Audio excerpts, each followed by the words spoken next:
About to pass away or pass already. What are we discussing? What you should do and what you should say when you come into the presence of a person who is about to pass away or has passed away. So as Salma, she narrates her personal experience when her husband passed away. So وعنها يعني وعن سلمة قالت, she said, دخل رسول الله صلى الله عليه وسلم على أبي سلمة, that Rasulullah صلى الله عليه وسلم, say loud, right, صلى الله عليه وسلم, entered into the presence of Abu Salma. وقد شق بصره. بصره شق means شق يشق, to open. So normally when a person passes away, then their eyes are open, stays open, right? وقد شق فأغمسه. There we learn one etiquette, that when a person passes away, confirm this person, then you close his eyes, right? فأغمسه. ثم قال, then Nabi sallallahu alaihi wasallam said, إن الروح إذا قبض تبعه البصر. When the ruh is taken, the ruh, like I told you, we are our bodies, our physical bodies, and we are our ruh. So when the ruh is separated from the body, when the ruh is separated, إذا قبض, right? تبعه البصر, the eyes follow it. So technically speaking, when a person's ruh comes out of his body is supposed to be dead. But Allah Ta'ala makes it such that for a moment, you can say there's still some life in the body. And then what happens? The ruh, the eyes follow that, right? تبع البصر, right? فضج ناس من أهله. The people of his family, they begin obviously screaming, wailing, right? فقال لا تدعوا على أنفسكم. So Nabi sallallahu alaihi wasallam is saying that even at this critical moment of sadness, etc., etc., you shouldn't say things that are inappropriate. Don't, like in your excessive grief, in your excessive anger, etc., etc. Don't say things that are inappropriate because you might regret it. So فَلَا تَدْعُوا عَلَى أَنفُسِكُمْ إِلَّا بِخَيْرٍ. Do not make dua except with goodness, even at this time. So in other words, irrespective of the circumstances, don't lose your composure. فإن الملائكة يؤمنون على ما تقولون, because verily the angels, they make ta'ameen. In other words, what they do, they reply to your du'as. What's the nice way to translate? They respond to your du'as. They like على ما ثم قال, then Nabi sallallahu alaihi wasallam said, اللهم اغفر لأبي سلمة. So just we learn when you making ta'ziyat, condoling or consoling the bereaved, those people who had lost loved one, you say, may dua of maghfirat for the deceased. Allahumma maghfir li Abi Salmata wa rafa'a darajatahu, and raise his status fil mahdiyin, amongst those who are guided. Wakhlufhu fi aqibihi, and replace him with something better in those who fi aqibihi fil ghabirina, in those who had remain behind after him, right?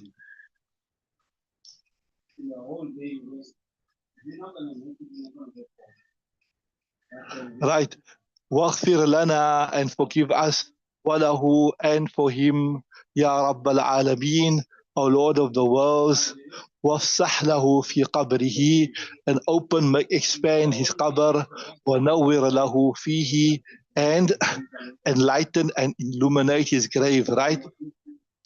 I tell you, shaqqa basaruhu, which means that your eyes stays open. I told you, right? Aghmasa, aghmasahu.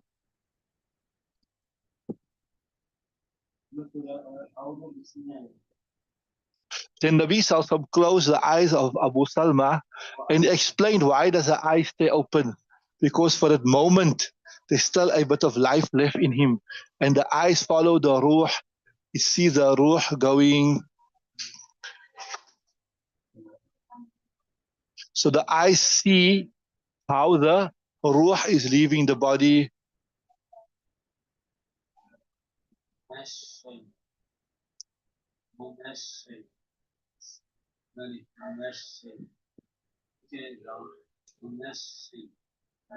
So why does it stay open? Because now, once the last of the ruh has left the body, then it doesn't have the ability to have any control over the body, understood? And obviously, for a person, a deceased person to be laying with his eyes open, it's not, it looks a bit funny. So that's why his eyes are closed. So you can see this is also from amongst the beautiful etiquettes of Islam, etc. Dajja nasu, dajja yadujju. Dajja yadijju from daraba yadribu, to lament, scream.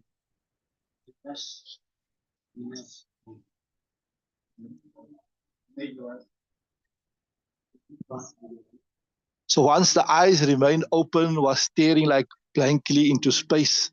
That is when the family got certainty now that he had passed away. That is when the Nabi advised him that it's inappropriate to scream, to wail at this point in time, inappropriate to say inappropriate things, to object to the decree of Allah subhanahu wa ta'ala, etc. Because the malaika, they say Ameen. And then obviously Nabi taught us the comprehensive dua that you must make for the deceased, the comprehensive dua you make for the bereaved, etc. Which is not specific only for Abu Salma, but it is for, you could make this for anybody, you could make this.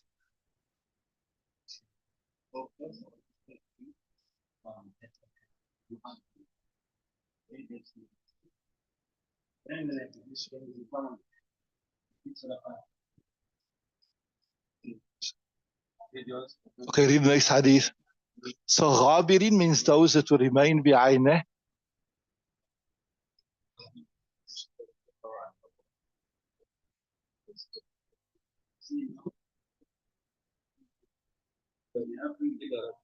Right. Hina tuwfiya sujjina bi burdati hibratin.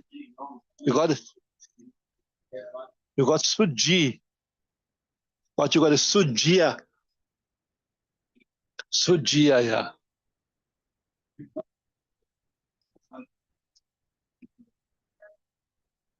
Okay, Bismillah ar-Rahman ar-Rahim. وعن عائشة أنا رأيت من أثار عائشة الصديقة رضي الله تعالى عنها قال she says إن رسول الله صلى الله عليه وسلم رسول الله صلى الله عليه وسلم حين توفي, when his soul was separated from his body. Although remember we say that the death of the Anbiya are different to the death of the normal people. It's not a complete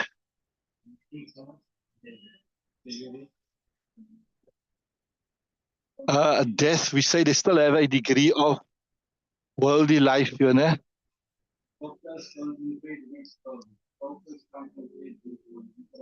Right? Right? So Hibaratin, he was, you can say, shrouded. He was covered in a Hibri sheet. I tell you, Sajja, you Sajji, right? Sujjiya, this is Majhul. Covered. So there from this you learn also when a person passes away, you don't just leave the body open, etc., etc. You cover it respectfully. Burda refer to like a small shawl, like a small cloth. Hibratin, you got there, hibaratin or hibratin, what you got? What you got? Hibratin. I got in my kitab, hibaratin, what you got? Hibaratin. So it refers to a cloth that has like patterns on it, embroidery on it. And normally this comes from Yemen.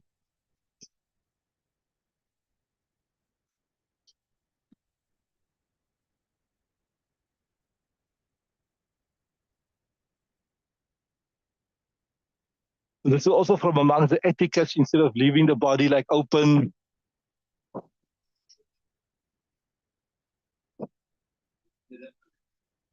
The beauty of Islam, which taught us that even when a person passes away, how you respect the body, how you don't just leave it open, you don't just discard of it, you cover it respectfully, etc., etc.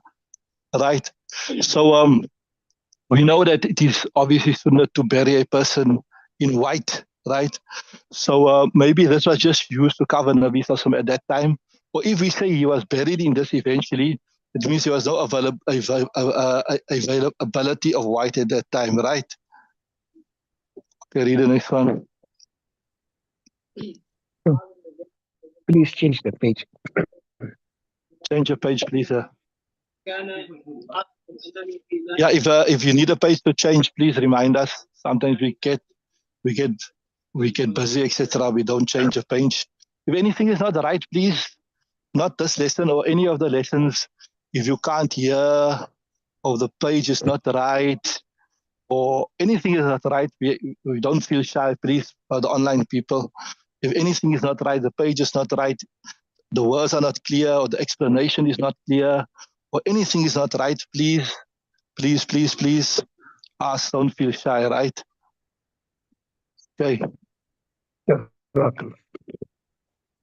Please don't feel shy. You are part of the lessons. You're part of the class. Allah Ta'ala accept you. Allah Ta'ala accept us. Allah Ta'ala accept everyone, inshallah. Allah Ta'ala make it as a means of acceptance and shifa. So don't feel shy to ask anything on your mind. Right. Bismillah. Actually, I forgot to check here. Bismillah ar-Rahman ar-Rahim. وعن معاذ بن جبل قال رسول من كان آخر كلامه لا إله إلا الله دخل الجنة رواه أبو داود. The right authority of Mu'adh ibn Jabal radiallahu ta'ala anhu, he said, as Rasulullah said, whoever his last word is La ilaha illallah, he will enter Jannah. Rawahu Abu Dawud. Abu Dawud narrates this here. Obviously, it goes without saying, you people done, mashallah, in the beginning of Mishkaat Shareef. Those who want to, all these lessons are downloaded on our YouTube channel. Those who want we're trying to download all our lessons. We've done this in a lot of detail. But what Iman is. So obviously, when we say that whoever his last statement, obviously means when he believes in it. Now, remember, Iman is to have that belief, to have that conviction and that acceptance. Remember, one is to know even, but not to accept. That's not good enough. Remember, we done the story of Herakl. Herakl knew that Nabi Sallallahu Alaihi Wasallam was the Prophet. We done that. He knew, he recognized him from the scriptures, etc., etc. But he never accepted him as the Prophet because fear of loss his position. So that's why I tell you, you don't look at one hadith in isolation. Doesn't mean that if a person doesn't really believe, a non-Muslim, he just says, La ilaha illallah, you will enter Jannah. You've done this in detail. Those who want the details, you can go to our downloaded lessons, or you'll have to catch us when we do it again. That when we speak about saying La ilaha illallah, it means what? You must do it with conviction and acceptance that has been discussed before. All right, read the next one.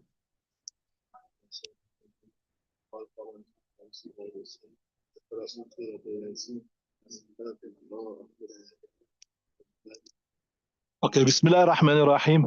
And Ma'qal ibn Yasar, narrate the authority of Ma'qal ibn Yasar, he said, Rasulullah said, اقرأوا سورة ياسين على موتاكم.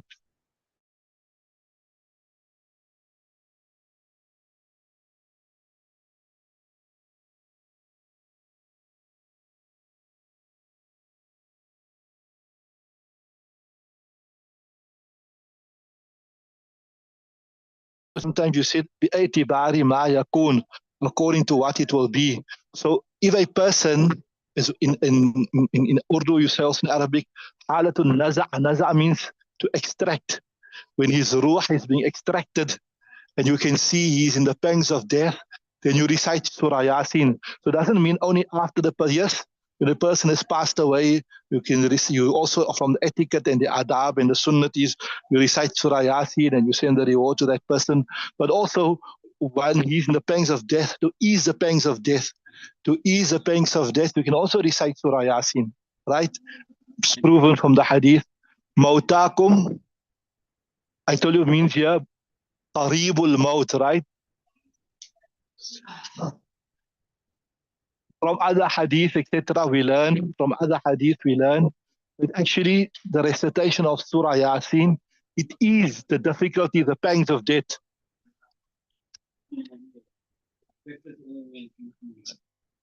And what is the reason for this? That it's mentioned here in the Shara that Allah Ta'ala in a very, very unique and in a very beautiful way in Surah Yasin, He explained the ahwal of Qiyamah. You know, how Qiyamah, what will happen, etc.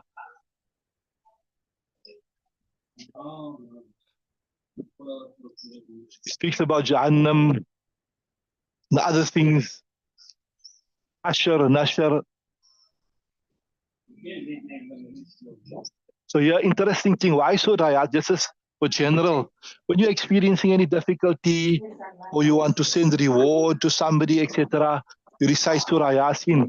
Why is Surah Yasin such a just mute this anti Suraya Nawabis and right. Right. So why is Surah Yasin such a unique surah that we say it is your at a time of difficulty, it's our go-to surah for solace at the time of you want to make a quick reward for somebody, etc. It comprises of all the usul of deen, you know, the basic things of deen, like the Qiyamat, Hashar, Tawheed, etc., etc. Right? Hashar, that you'll be gathered on Qiyamah Day. And this is the link why, particularly, we say we read it for a deceased person. And that's also one of the reasons why it's called Qalbul Quran. And also Allah Ta'ala made, like how Allah Ta'ala, you know, He make cause and effect, you know, He put certain types of effect in certain type of things. Allah Ta'ala has made it as such that Surah Yasin has the effect of easing the pangs of death. Right, Allah Ta'ala give us all a good death without any difficulty, right?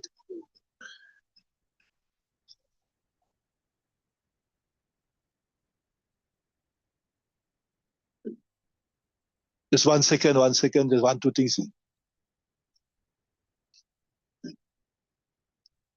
Just to hear this also, just to read it in general in the house for barakah, etc., etc.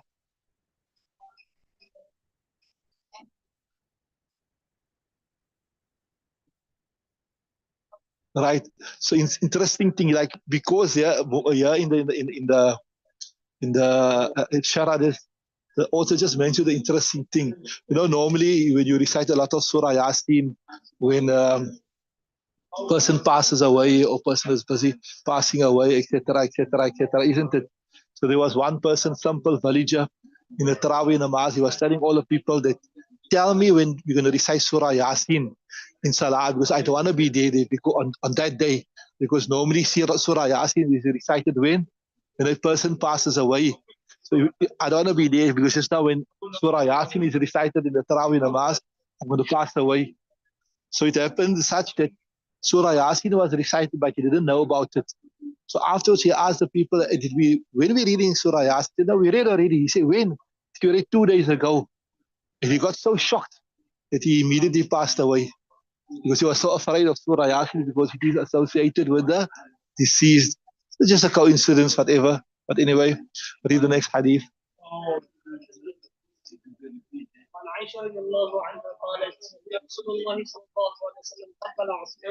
No, read the look again. How are you?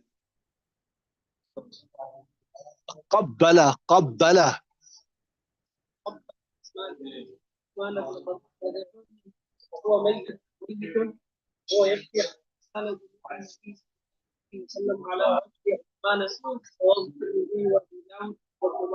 Right. Bismillah ar-Rahman. So we have from this hadith we learn two, three etiquettes I will explain.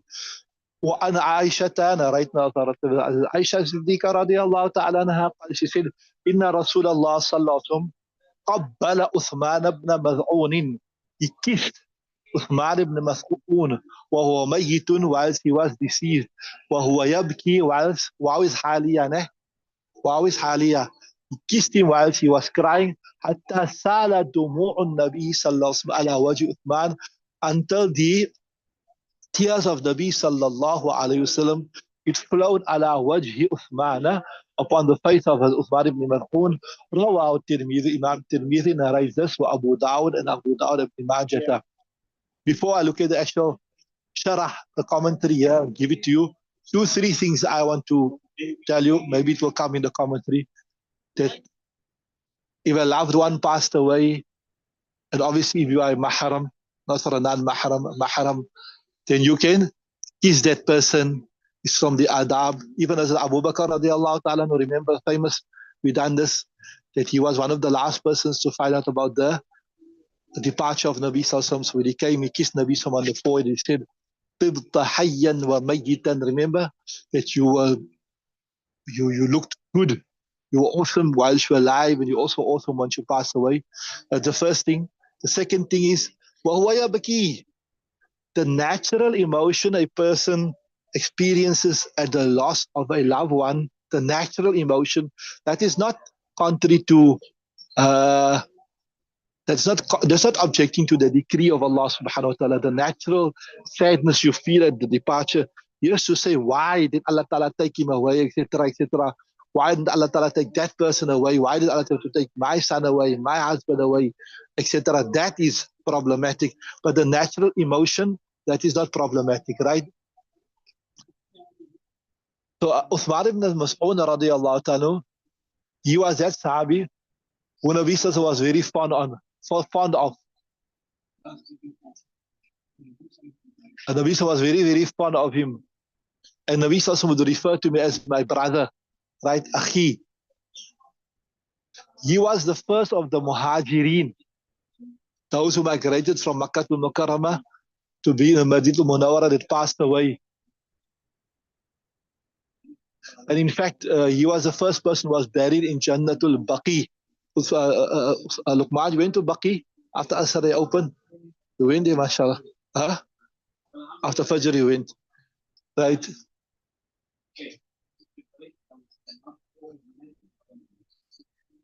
So it's mentioned here, Nabi sallallahu alaihi wasallam put a big stone at his grave to mark it. Now, probably that time, so maybe from this year, the Salafis, they believe, that's why when you go there, you'll see there's no writing.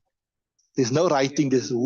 Although they recycle the grave all the time, but they believe there was no writing.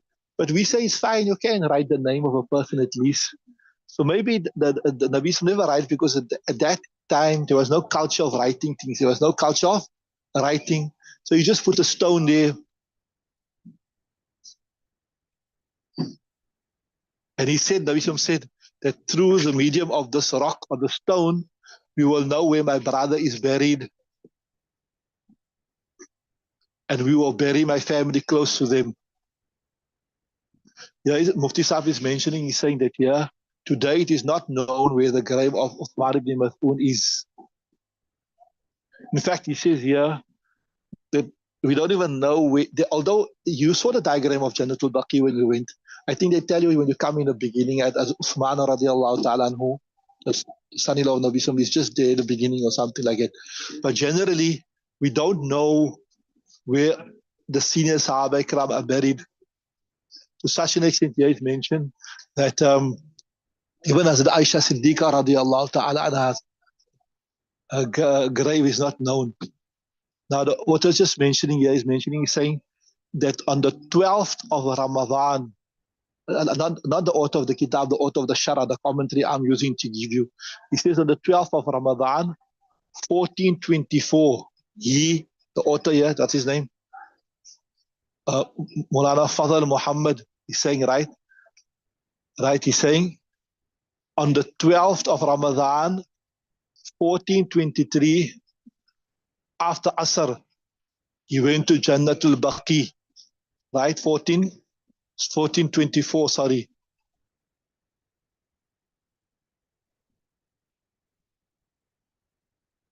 He went there and he was just standing there. So now he said, sometimes the police, they don't want you to stand. They just want you to walk through.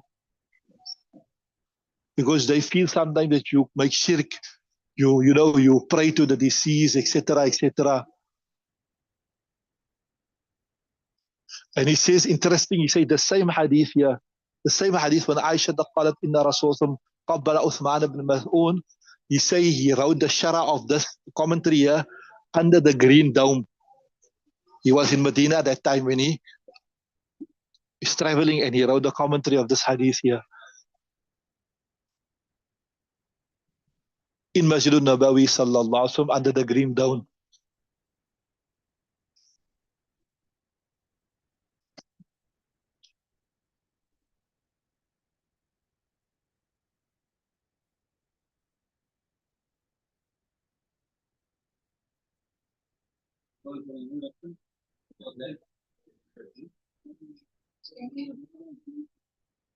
So you say 4 things we learn from the hadith. To kiss the deceased is fine, right? The natural grief you experience for the deceased, that's fine. And also to mark the grave.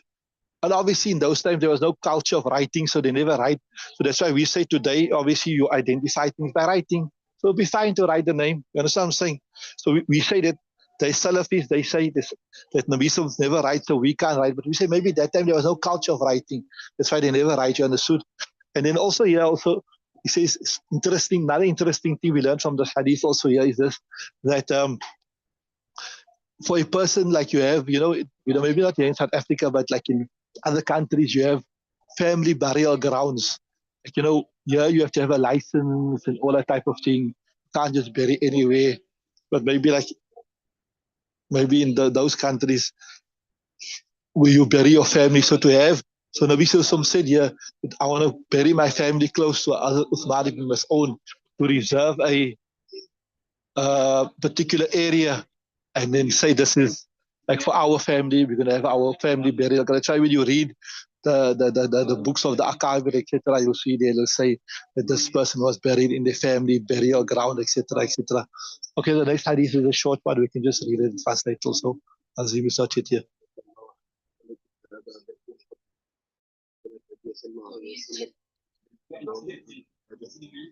Okay, also narrating the authority of Aisha Siddiqa radiallahu ta'ala say inna Abu Bakr as Abu Bakr radiallahu ta'ala قبل النبي صلى الله عليه وسلم, he kissed Nabi صلى الله عليه وسلم وهو ميت, whilst he was deceased, ميت, after he passed away. ورواه الترمذي وابن ماجه, Ibn Tirmidhi and Ibn Majah narrated one. Okay, let's do one more inshallah.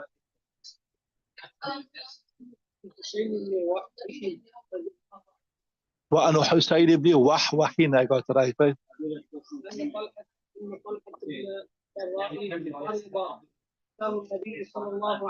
أتاه النبي فأتاه النبي صلى الله عليه وسلم يعوده فقال إني لأرى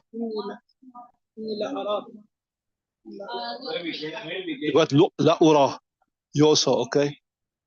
إلا قد حدث به الموت فأذنوني به وعجلوا فإنه لا ينبغي لجيفة مسلم أن تحبس بين ظهراني أهله. Okay, Bismillah ar-Rahman ar-Rahim. وأنا حسين بن وحوح, narrating authority Abu Husayn ibn Wahwah, أن طلحة بن البراء, one Sahabi طلحة بن البراء مرض, he became critically ill, right? فأتاه النبي صلى الله عليه وسلم يعوده, Nabi came to him to visit him, right? فقال إني لا أرى طلحة إلا قد حدث بالود. So you can say لا أرى, you say لا أرى, I see. Like how you got لا أرى, it appears to me that as a Talha, nothing will happen except إلا حدث به الموت, that now he's in the critical stages, death will overtake him. فآذنوني به. So once he passes away, then you inform me, right? وعجلوا, then hasten, right? فإنه لا ينبغي لجيفة مسلم. It is not appropriate for the body of a Muslim أن تحبس, that it be held بين ظهراني أهله, between the people. So when the person passes away and things are ready, things are sorted out, you should bury him immediately, right? Do not unnecessarily delay. Rawaw Abu Dawud narrates this particular riwayat. Okay, we stop there. I see the man is coming. Allah Ta'ala accept. Subhanallah. Subhanallah.